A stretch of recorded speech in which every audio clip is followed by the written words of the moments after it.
Welcome back to the second episode of the Longball podcast. Joined by a special guest host today. Yes, Mets Talk with Hayden, who's usually here doing the Sunday Night Baseball commentaries and this podcast with your guy, Blake Newsom, is currently on the way back to college, moving back into Stetson. So he's having a busy weekend, but he should be back here in the near future. But joining me today is one of my special friends, huge baseball fanatic. He knows a lot of football too. High school and baseball phenomenon here in the state of Texas. How you doing, RJ? Good. How about you? Good. I'm glad that we were able to find some room and have you be able to come on the show today. Want to talk some baseball? Yes, sir. Let's get to it. So, of course, last week, Hayden and I were here August 6th. We recapped the trade deadline and a lot of the current standings as of that point in time. That's kind of similar to what we'll do today, but something that Hayden and I liked last broadcast to help, I think, the bias come out as being that Hayden's a big Mets fan. I'm a Braves fan. RJ today is a big Rangers fan. Our special guest once again. And let me fix our sides for Mitch here. I'm back on the Braves logo side. So there we go. I didn't think that was the layout, but how you doing, Mitch? Thanks for coming in. This is RJ, who I was telling you about.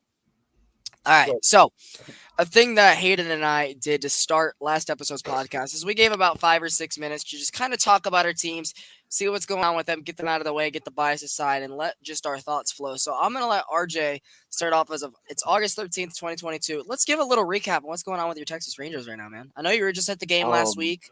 I know that you guys are having a better season than most of them the last couple of years. You've had some big signings this offseason. How you guys doing as of right now? Not good. I'll say that. Like a couple months ago, the Mariners were behind us. We were in second place in the AL West, and I was thinking, maybe we go make a big trade at the deadline, and get to 500 for once, or get above 500 for once.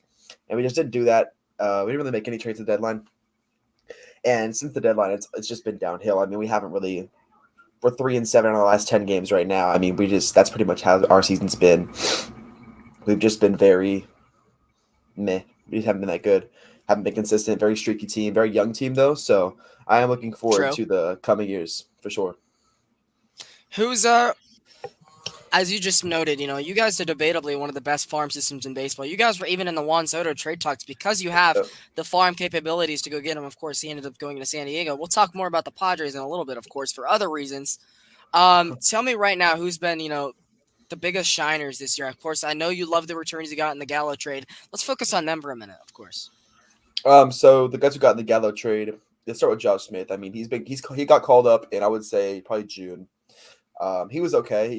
For his first 11 games, he got on every game. He set like a tied a Rangers record with Ian Kinsler. And since then, he's been hitting about 230. Nothing crazy. He has good defense. He plays very good defense. He's fast.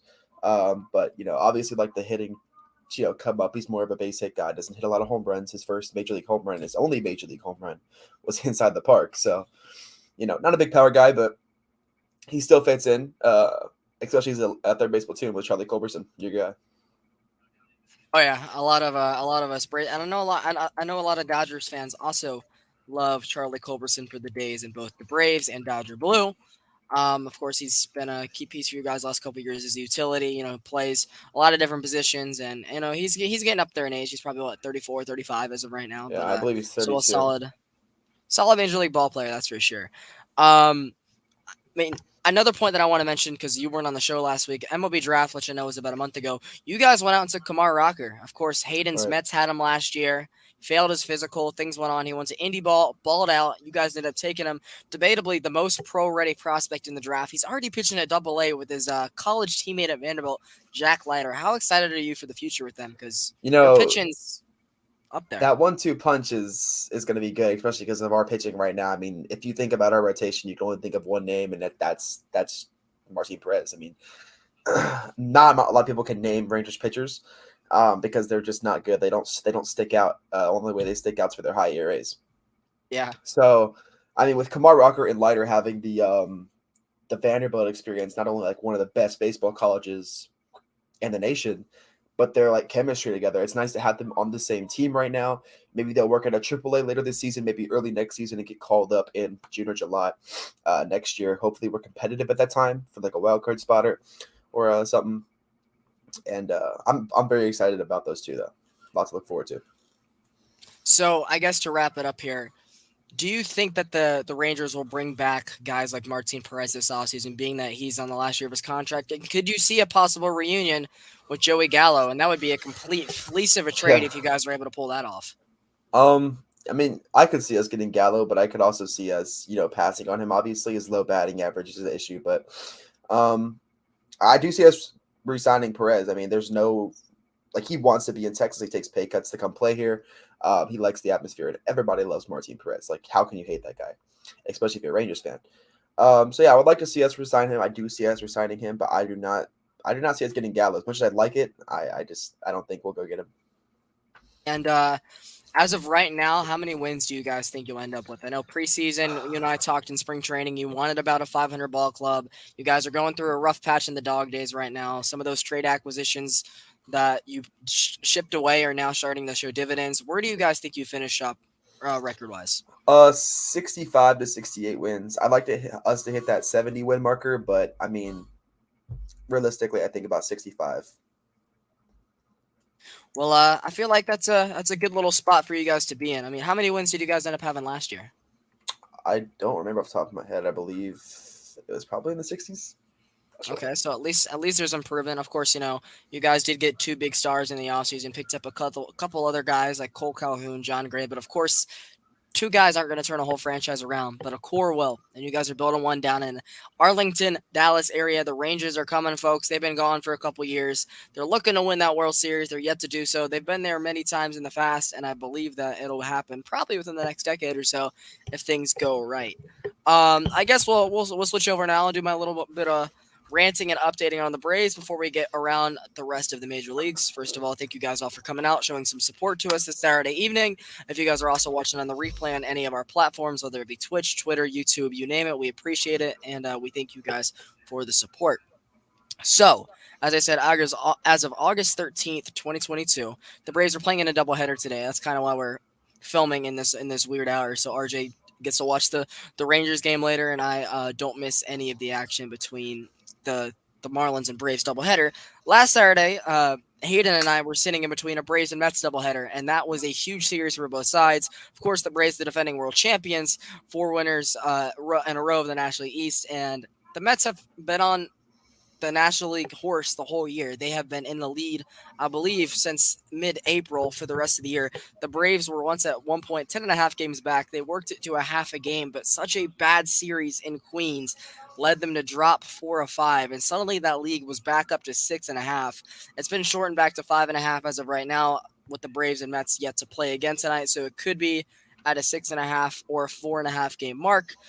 These teams do still play 7 more times on in Atlanta. 4 games actually Monday through Thursday this next week, and the second to last series in the year. Which, if it stays pretty close, I feel like that could end up having a uh, huge impact on playoff implications. I mean, let's be honest. The Braves and the Mets are both going to be in the playoffs. Two teams with top 5 records in the league right now. The Mets currently with a 5.5 game lead on us, but head to head, they have been very dominant against the Braves this year. Something that the Mets have not been able to do the last 5 or 6 years against this Atlanta ball club. This year alone, I believe they are something like 8-4 against the Braves this year, 7-4 against the Braves this year, and that's going to get it done. Especially when that team has finally gotten healthy, it's going to be hard to catch them. This team is not going to be one of the Mets teams of the past that drops 8 of 9 in the month of September and has a bunch of slumps against teams that are worse than them. Because frankly, they're not built to do that. And Buck Showalter and Steve Cohen have built a very scary ball club over in Queens. I mean, heck, they've passed the Yankees for the best record in baseball, which not a lot of people suspected a couple of months ago. They expected two really good teams. They didn't expect the Mets to be the better team, and here they are in mid-August, 5.5 games above the Atlanta Braves, and the best record in the major leagues. So I got to tip my cap to him. RJ knows how much I actually don't like that franchise. I despise the Mets as a Braves fan, but bias aside here, they have built something in Queens, and it's very scary for the Braves to look back on. I think the thing that I most appreciated about the Braves this week is after losing 4 or 5 in Queens, we come back and we've won 4 in a row since then. The Braves have come out, took a 2 game sweep in Fenway Park, and have taken the first 2 games in a 4 game series in Miami. And hopefully they continue that trend because the Mets are coming right back to town this weekend. And if you do bad in that series, well, you got to toughen it back up because you got the Astros in a World Series rematch at the end of the week, followed by the Cardinals and a couple other playoff contending teams throughout the month of August before the month of September gets underway. So this is a put up or show up time. month for the Braves. And so far, they haven't really shown either or. It's kind of been fight or flight for a week of each. And I hope things get going sooner than later. They finally brought back Kirby Yates. He made his debut with the Braves last couple nights ago when we were doing the Royals White Sox game here on Hardcore Sports Network. And Vaughn Grisham, the Atlanta Braves #2 prospect, was called up because of the Orlando Arcia hamstring injury, also with Ozzy Albies also out at the time. They had to make an amend and call up the young guy who has been great so far. Him and Michael Harris have been all over the base pass in their couple games together. They played in Double A together. Neither of these guys played a single game at Triple A, and it just shows that talent will rise to the crop at the top in the major leagues, and that's what we've seen so far. So yeah, that's the Atlanta Braves. They're 68-46, winners of 4 in a row, but still 5.5 games back of the National League East, leading New York Mets, and currently 4 games up on the Philadelphia Phillies. RJ, where do you want to start? Want to talk some American League ball or National League? We can talk about the Padres. That's hmm, Well, before we get to the Padres, let's actually just go ahead and recap the rest of the National League if you're okay with that. that's cool. So, of course, I kind of already mentioned on the National League East here. Of course, the Mets having a 73-40 record as of right now, being 5.5 above the Braves. The Phillies, who have had a great month of August, also a great month of June, to put them right back where they are. Rob Thompson has really turned that team around, and they're still without Bryce Harper. This team has a top 6-7 record in the major leagues right now, and their best player is still yet to be back from injury. He's been missing since late May. You got the Marlins at 50-63, kind of where we expected them to be at this time of year. One of the better Marlins teams they've had in a while, but no offense, and they sold some people off at the deadline. So that's kind of where you're going to sit in a division with the Mets, the Braves, and the Phillies all in there with you. Washington at the bottom. National League Central will definitely hit on later today, being that the Cubs and Reds played in the Field of Dreams game. I definitely want to talk about that in a little bit. I know RJ and I had a good chance to catch a lot of that game. You got the Cardinals and the Brewers have had a flip flop battle all of the summer months, and right now the Cardinals are on top by a game and a half with the 62-50 record. Of course, the Brewers at 60-51. I believe the teams are like 6-6 against each other this year, maybe 7-7, something along those lines. It's been back and forth. It's been a lot of fun seeing those teams play, and I believe that division race is going to come down all the way to the end. Of course, Cubs, Pirates, and Reds all bundled up towards the bottom. How you doing, Panther Sports? Good to hear from you from Japan. Thanks for tuning in. Of course, on the National League West side, you got the Dodgers, who are winners of 11 in a row. A team that was not looking very Dodger-like early months in the summer has gotten healthy and gotten hot at the right time, and they're right back to where you think they'd be the best record in baseball, and it shows. 241 run differential in their direction. That's something a lot of offenses can't accomplish. You got the Padres 16 games back at 64-51. A great Padres team. They were on their heel there for a while, for months, and the Dodgers caught fire. The Padres hit a mini slump at the wrong time, and suddenly a 1-game advantage is now 16 for the Dodgers. You got the Giants still hanging around. We saw them at this point last week. They are 55-57, even though the record predictors say they should be 58-54 at the time. And you got the Rockies and Diamondbacks down at the bottom of the division, separated by a game and a half. So, now that the National League is out of the way, we had some big breaking news yesterday. Fernando Tatis Jr., the star shortstop who was supposed to be back within about a week and a half, who was yet to make his season debut, will not be making it for the San Diego Padres because yesterday afternoon, Jeff Passan tweeted a bomb to the world that says he has a 80-game PED suspension, which is a complete blow, I think, to the Padres fans and a big blow at their title chance. They shipped away their top shortstop prospect in the Juan Soto trade. They're looking to kill two birds with a stone, getting him back at the deadline type of move. And it just hasn't worked out that way. Of course, now he's going to miss 40-plus games again going into the 2022 season. Not going to be able to participate in spring training or minor league ball, so that 40-game suspension is up going into next season. So this is a huge blow for the Padres, someone who has been one of the greatest stars in baseball, one of the youngest talents to ever do it.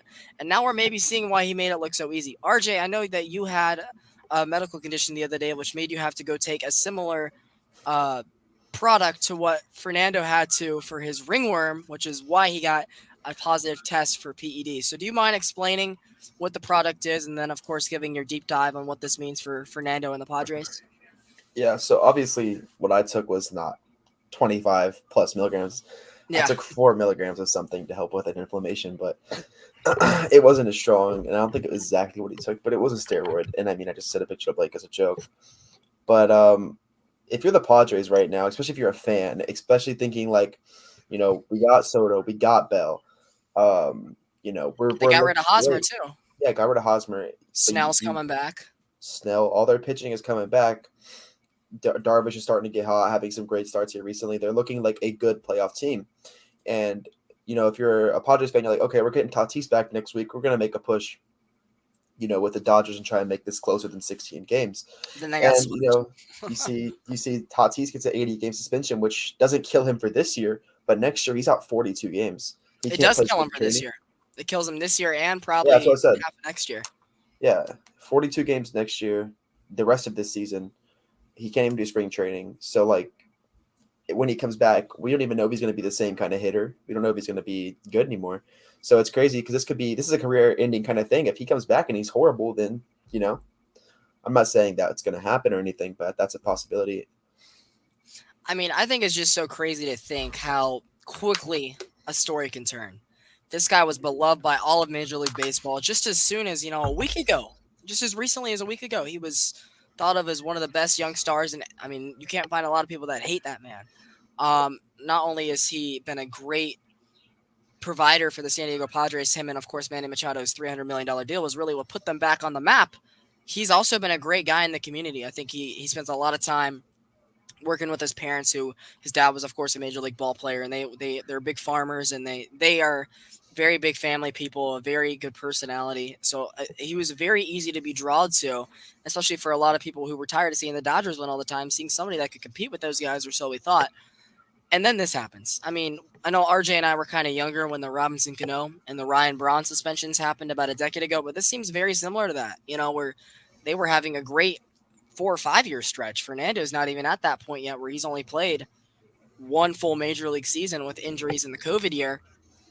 Here we are sitting, a couple years after he makes his debut, seeing an 80-game suspension. I mean, this is just a blow. As you said, you don't know if he's going to come back and be the same player. If he does, I mean, there's always going to be that reputation of what happened. I do think the most interesting thing is he decided to just decline his appeal and take it with a grain of salt, looking for that maturity aspect. But RJ, I don't know if you saw this. The Padres GM and Mike Clevenger both kind of threw some shade at him, saying that they Right. need him to realize that it's not always about him. You saw Manny Machado with the blowout with it last year. What does this mean for the Padres? Because they've already given him his money, and clearly he's shown he's a great player. We haven't seen what he is without the steroids, if it really affected his play or not. Because as of now, we say he took it with ringworm, but it seems like a great cover up. What do you think this means for the Padres, though, with his maturity? If the Padres, like the inside, like the organization's thinking that he's not mature and he's just thinking about himself here, that's gonna wear off onto other people, and then other people in the clubhouse are gonna start thinking that about him as well, and that's gonna cause conflict. So at the end of the day, it's a lose-lose because like he's not there, and there's gonna be conflict when he gets back because people don't think he's mature. People think he's selfish. People think that he's just doing whatever to make him better and not the team. And I think it's just unfortunate, because as I've mentioned a couple times, everybody seemed to flock to this guy over the last couple years. I know there's a couple fan bases out there that don't really like him, and there's always the certain fanboys that makes you sick of a certain player no matter what the sport is. But this dude was good for baseball. Yeah. And it's really unfortunate to see what happens. I hope for the good in his heart that he's telling the truth, that he took something to help with his skin condition. Because of course, if you don't mind sharing, you're taking the same supplement for what condition? My right hand is just like inflammation. It could be an allergic reaction. Like we don't really know what it is, but it's just I guess it's allergic reaction. It's all like swollen and yeah, it's bad. It's my throwing hand. So And someone did say that this was the first PED test. I mean, he's taken them throughout the year, throughout his rehab in the minor league games, and he didn't fail a single one until now. So it really makes you ponder if it was something to deal with his ringworm right. infection that he had going on. But I mean, you can always look at it and say this dude was making baseball look really easy as a 22, 23-year-old the last couple of years. And that makes you wonder if there was something going on behind the scenes, because people thought about that with Stanton for a long time, and over the last couple of years, we started to realize that he is more human than we thought with the injuries and the strikeouts. But I don't know. I really hope that he comes back and is a very similar player, and that the story comes out to show that it was in fact for the ringworm, because I think a lot of us like that guy, and this is a rough time for the Padres, and really a blow for a team that was looking to throttle the Dodgers or at least get into the playoffs, which it looks like as of right now, they should be still sitting pretty comfortable in the wild card. I'll actually pull up the exact standings right now in the National League. You got the Padres are currently occupying the last wildcard spot. The Braves, the first spot, 4.5 up on anybody else. The Phillies being the second place spot, only a mere half game above San Diego, with Milwaukee 2 out and the Giants 7 out, and that's pretty much everybody that's still in play for the wild card as of right now. But yeah, I kind of want to stick in the National League West if you want to, RJ, and we'll talk about a division rivalry years because, as we just noted earlier, the best record in baseball has been turned over from the New York Yankees. It's now belonging to the Houston Astros, the reigning AL champions. They have a record of 73 and 41, and the Dodgers with the best record in all of baseball. So I take back what I said with a 78 and 33 record. So of course, moving up the coast from San Diego. RJ, is this the year that the Dodgers or Astros finally win a real ring? Of course, the Dodgers noted as a Mickey Mouse ring, quote unquote, from having the COVID year, 60-game season, albeit, and the Dodgers, or excuse me, the Astros with the 2017 sign stealing scandal, which came at the hand of the Dodgers that season. It sure looks like it. I mean, the Dodgers just looking like 1 through 9, they're hitting. Everybody's hitting. I mean, even Bellinger, and he hasn't been good the past couple years. Yeah. I've watched a couple Dodgers games the past couple nights because they've been on late, and Bellinger's hitting 2 home runs a game. I mean, he's looking very good again, and the Dodgers are playing great defense as well. Trey Turner's awesome. Freddie Freeman's got great batting average. Sure, his slugging numbers have gone down, but he's It's been a been a good it's pickup been a for ben- him. it's been a beneficial thing for them though, with all the power that everybody else has been Right. providing. Yeah, Mookie's doing great. Chris Taylor's doing good. I mean, Justin Turner's like 38 years old, 37 years old, but he's still doing good. Um, I could definitely see the Dodgers winning it, and I could also see the Astros doing it because I mean, they're a super team as well. If you look at them, Who would you say has the higher odds as of right now? I would probably go with the Dodgers because I feel like the Dodgers have more pitching depth. Their bullpen is better, in my opinion. Because as a Rangers fan, we do face the Astros a fair amount of times, and I feel like when we score um, most of our runs, it's against their bullpen, not their starting.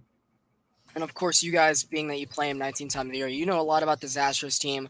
I know about him to the fact where the Braves saw him in the World Series last year. This is a team that the AL has run through the last couple of years. They've been to 7 straight ALCSs, 3 or 4 of the last World Series in that same time period. And this team is not going anywhere. A lot of people look back at them and still think that they're cheaters, which, granted, cheating did happen and you can't take that away. This Astros team is almost a completely different ball club. You got maybe Right? 3 or 4 pieces that are still on this team from 2017. You got Altuve, you got Bregman. You can think of what you want about him. If you look around the rest of this team, they weren't there. Christian Vasquez, Maldonado, I don't believe was on the Astros at that point in time. I think he was hurt most of that year. If not, he's a career 200, 210 hitter. I don't really think you can really think that he used the sign stealing to too much of his advantage. Yuli Gurriel was not there. Carlos Correa is no longer there. It's now the rookie Jeremy Pena. Kyle Tucker and Jordan Alvarez are now roaming the outfield. Back then, it was mostly George Springer's boxes out there. So a lot of this team has completely changed over the last couple of years, and you can't really blame it on the pitchers because none of them are out there in the American League swinging the bat. So, and a lot of that pitching staff has changed. No more Garrett Cole, no more Zach Greinke. You still got Verlander at the age of 39, but you got guys like Framber Valdez, Luis Garcia, and a bullpen that's absolutely Javier. loaded. Yeah, Christian Javier, um, and a bullpen that's absolutely loaded of guys that really were not there at that same point in time. No more Ken Giles, no more Asuna. So this Astros team, if they do win it this time around under Dusty Baker, who's been waiting for a World Series ring for 60 years of his life now, I think that this would be a good time to do it. And same for the Dodgers, frankly. A lot of people discredit both those rings, and it looks like that there's a very good chance that one of those teams might be holding a trophy for real come this early November.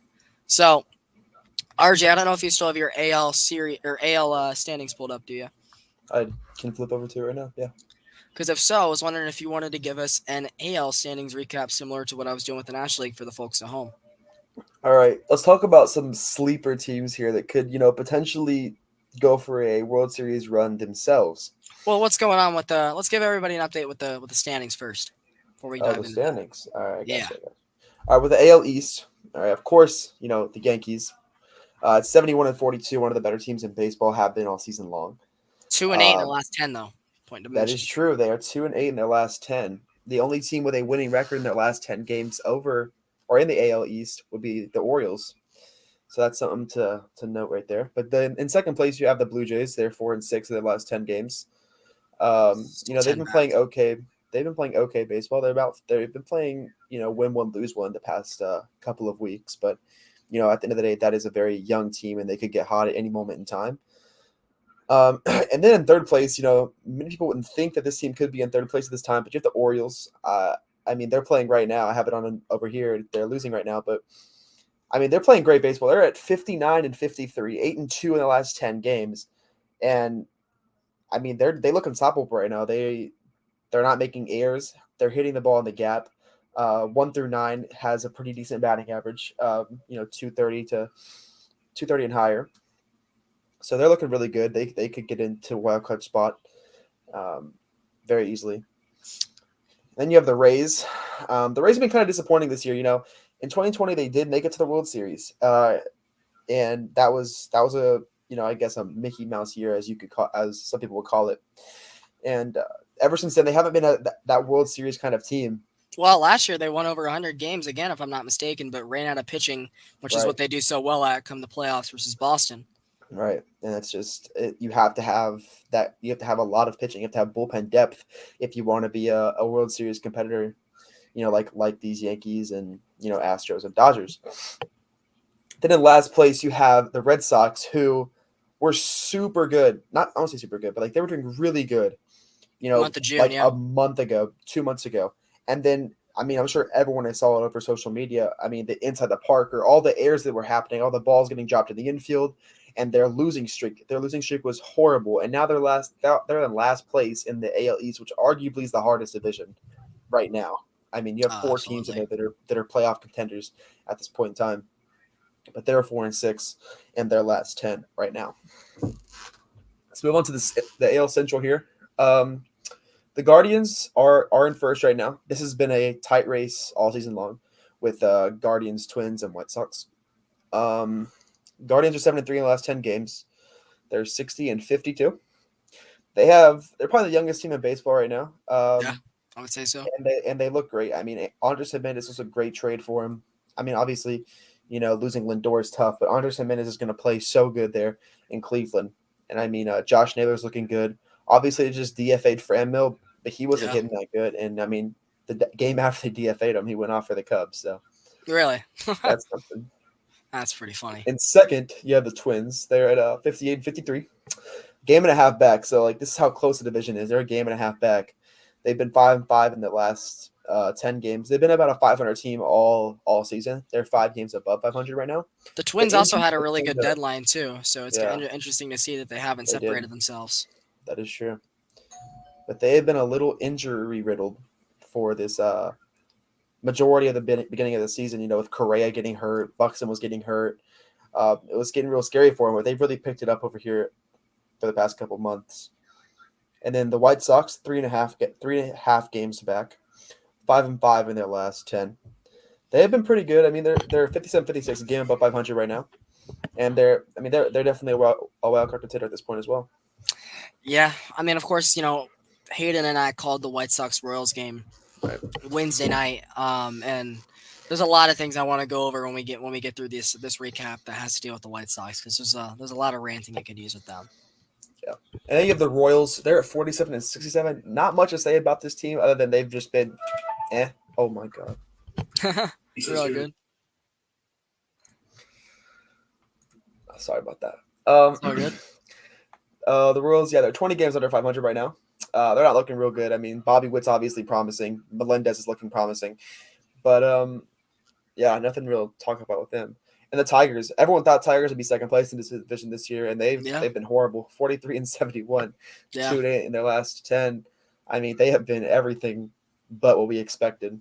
We thought that this would be the year that they returned to contending status, 500. I mean, everybody looked at the Rangers and the Tigers as those 500 clubs that would come back from emergence this year, and you guys have more than not have done that for the most part. But the Tigers, everything's just gone wrong. I mean, Miguel Cabrera has been like debatably their best hitter all year, and he's 39 years old. Like Yeah, that's a great recap of the Tiger season right there.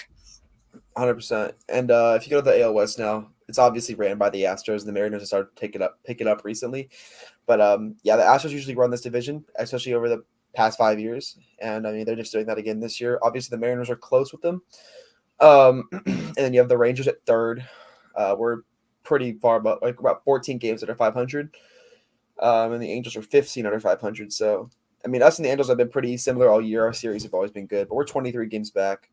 You know, we're done at this point. It's this point, just get the young guys up, call them up, let them do their thing, and just hopefully find a gym or two.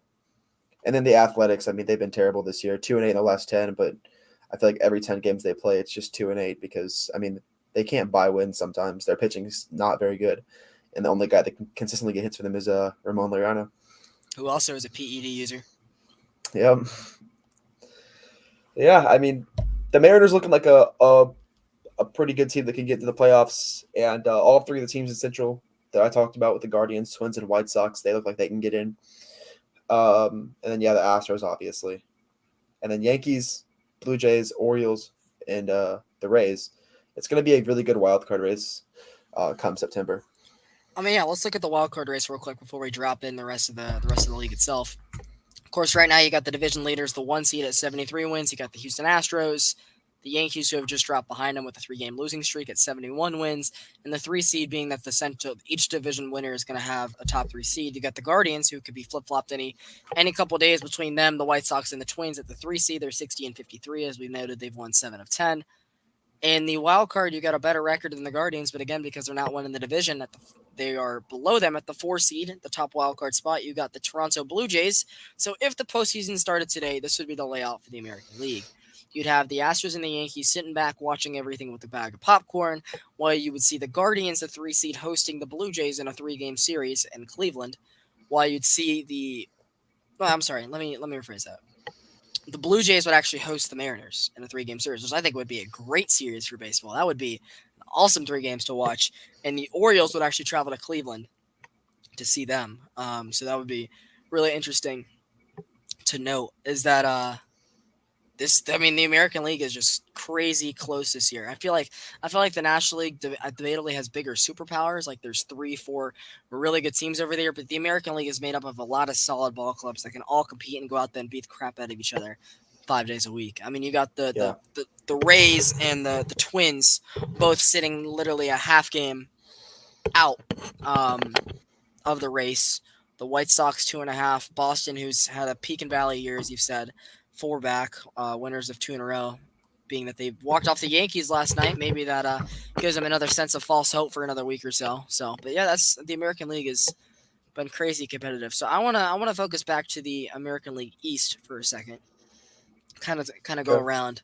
You and I have kind of talked about this a little bit off the air because I know we talk ball a lot. For those of you that don't know, RJ and I are actually really good friends, so we talk baseball a lot off the air. Even though this is the first time you guys have seen us together doing a show. I've said since like late May that the Yankees are debatably the worst 70-win team I've ever seen.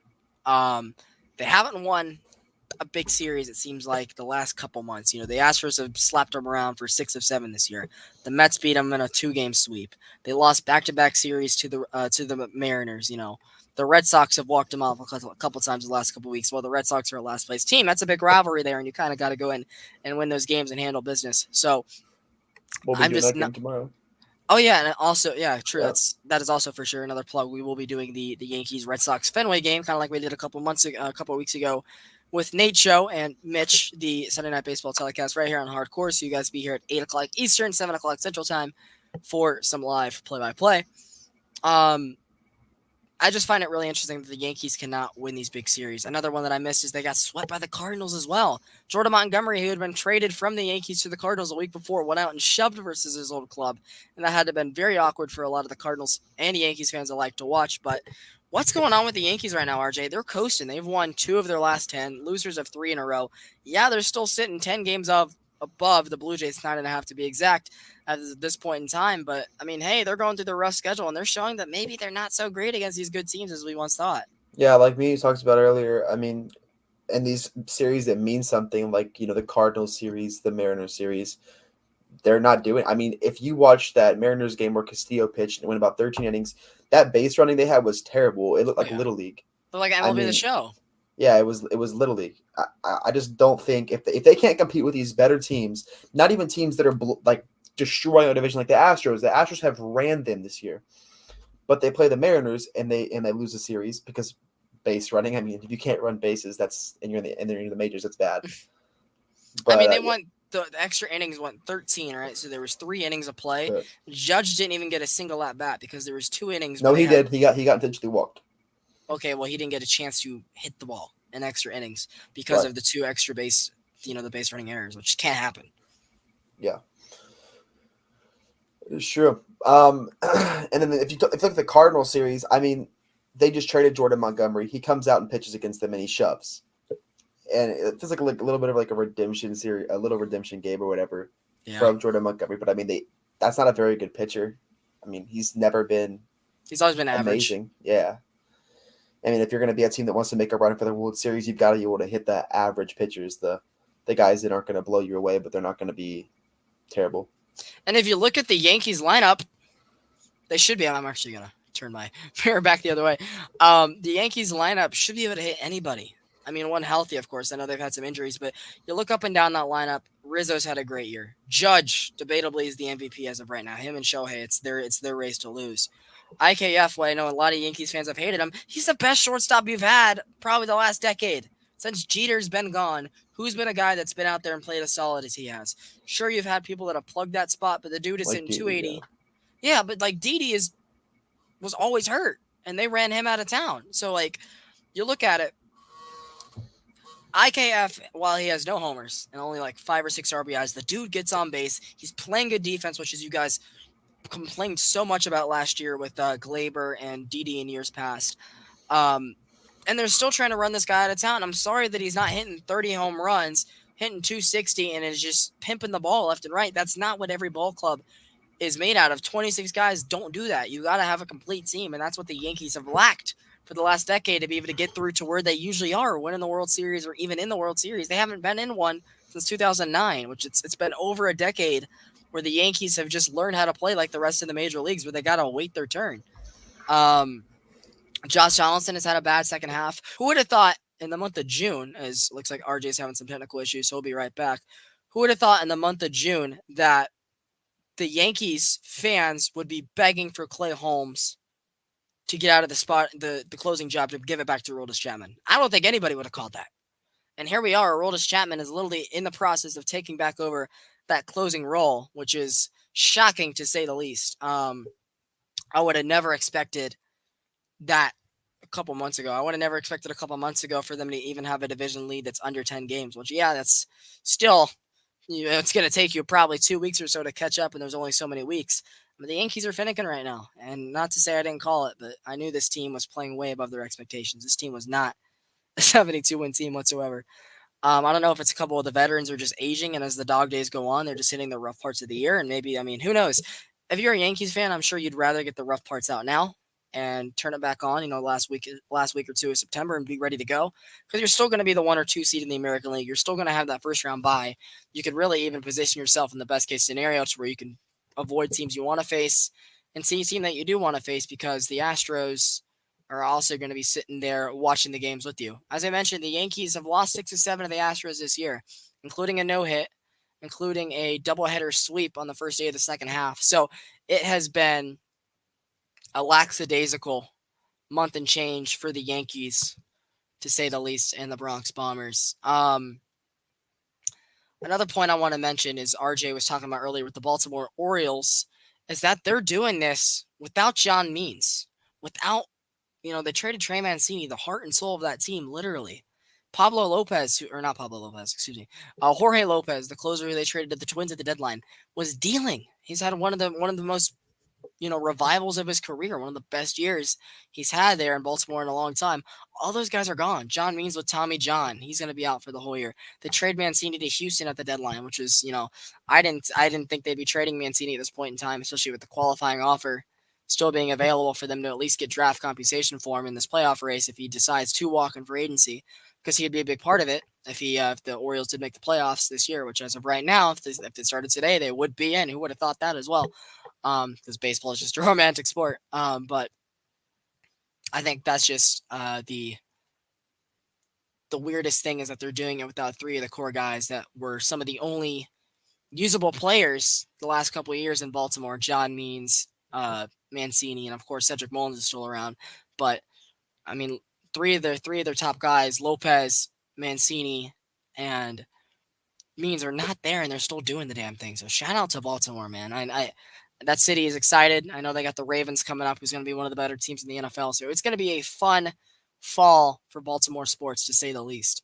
Tampa Bay, not much to say on them. Just that this is, I think, the year where the injury bug finally caught up with them, and teams were able to build a roster good enough to surpass them. They had beaten up on the Yankees and the Orioles the last couple years. It's not been the case this year. The Yankees have been able to win series versus them, and same with the Orioles. I'm not so much on the Red Sox. I know they beat them in the playoffs last year, but I believe those guys have had some battles this year. But I believe that the Rays have won more of those games. Not absolutely sure though. I just know that the Rays have kind of hit a weird spot this year. I thought this would maybe be, I think teams figured out. Yeah, I would agree, to be honest. I think that their pitching really isn't where it usually is this year. They do a great job finding guys, and I mean Corey Kluber's had a great year. Shane McClanahan, Glass now probably won't be back till next year. Still one of the better young pitchers in baseball in his prime of his career.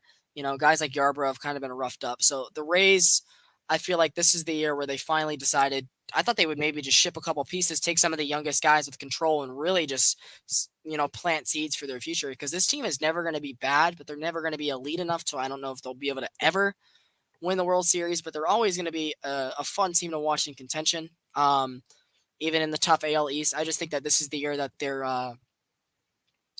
their pitching finally, got injured to the point where they couldn't work out of certain situations, and debatably, just the AL East offenses are just better than what they have to offer. I think it's interesting as well to this is the year everybody's like, okay, we're not sleeping on the Rays anymore. 2020, everybody's like, oh, well, it is a 60-game season. I think that the Yankees and let's say the Blue Jays are better than the Rays, and a lot of people thought the same thing last year. A lot of people thought that the Yankees would be favored to win the East. The Red Sox could be a better team. Everybody was kind of looking at every team but Baltimore could have a better team than Tampa Bay last year, and that wasn't the case. Tampa Bay went out and won the AL East pretty easily last year, winning 98, 99 games, beating Boston by 6 or 7 games in the process. While I know Boston did eventually get them, I do not see my phone, RJ, because my notifications are silent. But I'll check again in a second. Let me do that real quick. My camera is going to be frozen, but I'm still here. I'm just trying to double check what RJ is texting me about. He says, "Can you hear me? I got kicked from the stream shard." Huh. Okay. Well, I'll fix that.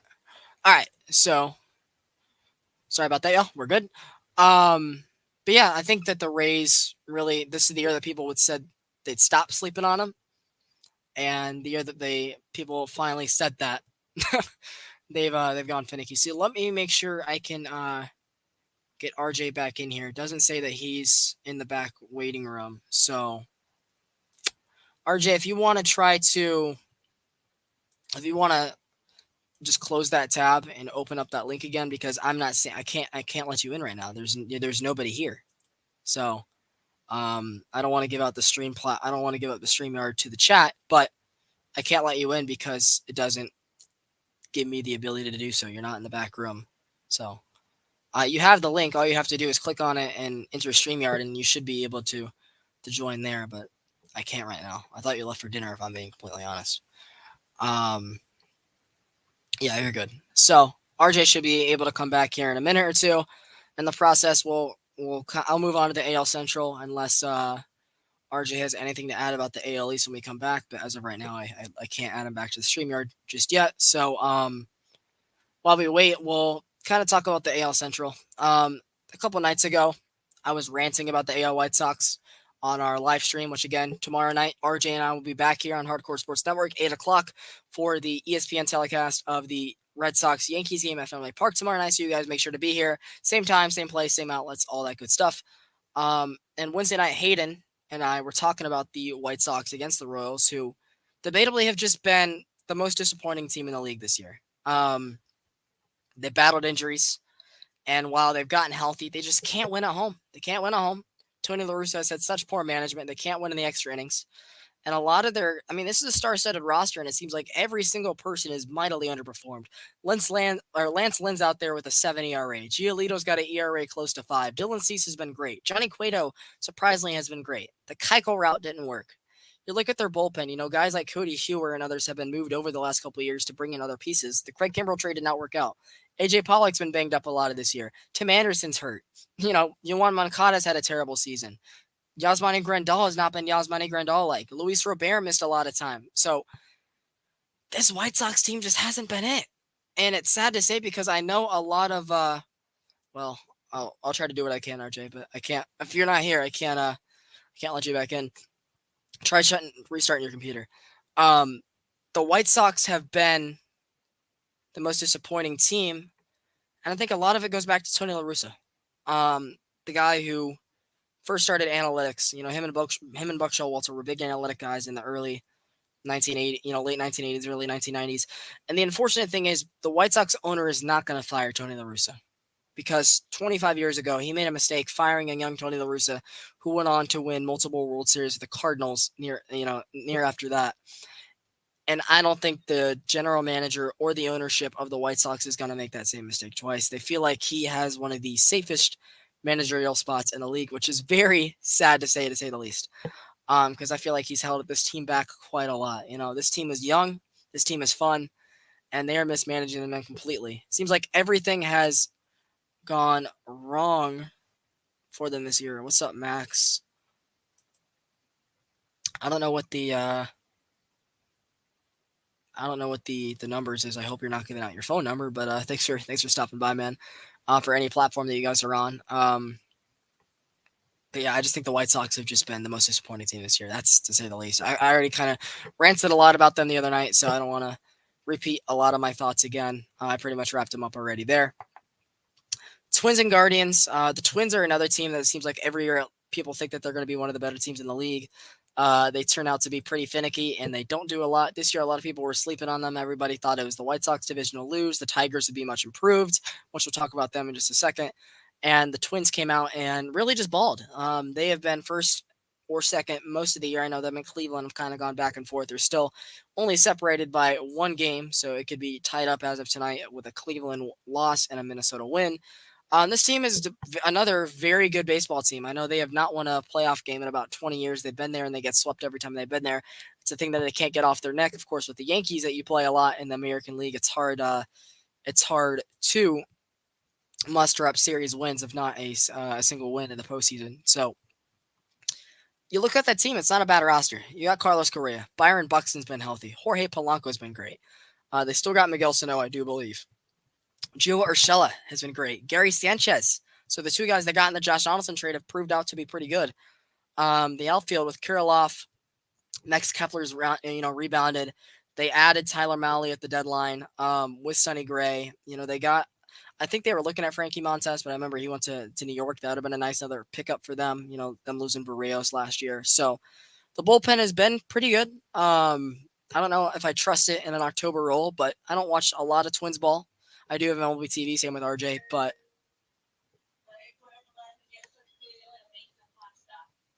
good grief, dude. This has been a terrible show. I'm sorry for all the distractions, y'all. But oh my god, I keep losing my train of thought. I'm sorry. Thank you guys for sticking with me. I'm trying to do this show solo all of a sudden. Because RJ had a huge technical issue. Let's talk about the Tigers. I know they're 43-71, but I feel like there's enough to be talked about there. And if you guys stick with me, I can promise you I can entertain you with some Detroit Tigers talk. Everything has gone wrong for them as well, to say the least. A lot, going off of last year, they were in a very weak AL Central, right? You had the White Sox who went 500 in the second half and had already pretty much clinched it. The Twins were injury-riddled, had a very disappointing year. Nobody really expected much from Cleveland or Kansas City last year either. But Detroit had a lot of positives. They had a lot of money coming into last offseason, which they spent a lot of that money on some good pickups, and a lot of the young guys got better. Now, the unfortunate thing is those young guys haven't taken that next step, and Major League pitching has kind of been gruel to them. Guys like, Spencer Torkelson. As I mentioned earlier, Miguel Cabrera has debatably been their best hitter, and that cannot happen. Again, Detroit is another park where hitters go to die. It's debatably the worst hitting park in the leagues. I wouldn't even say it's a pitching park. It's just a terrible offensive park. Also playing in the cold in Detroit, Michigan for 4 months of the season. It's not the easiest thing to do for 81 games. And the lineup shows, guys who had breakouts last year like Akil Baddoo have been terrible this year. They go sign E, you know, Erod from the Red Sox this offseason, and he just disappears. The dude went missing. He left the country, had some marital issues, and you never know what's going on with that. I wish him and his family and everybody that knows him the best. But nothing has gone right for the Tigers this year. And I think a lot of us maybe looked at it in the mirror uh, differently than we should have. Maybe this team wasn't as good as we thought, but this team should definitely have more than 43 wins in the month of August. This team is better than what they should be playing. And I think there's another scary thing to look at is they do have the old Astros manager AJ Hinch, and this doesn't make him look very good. They get the Tigers were willing to give him a second chance after the sign stealing scandal. I don't know if the old GM found a job elsewhere. I'm not absolutely sure about that, but I do know that AJ Hinch found himself a gig again with Detroit, and it has not been a pretty case for him. They went out and got Javier Baez. He's stunk. Awful. Terrible. Not the guy that he once was, and I don't know if he'll ever be once again because he's kind of been lackadaisical the last couple of years and between Chicago and Detroit now. It's definitely unfortunate. Detroit has had a lot of sports town pain the last decade or so with the Lions. Always being one of the worst NFL franchises. Detroit with the Pistons.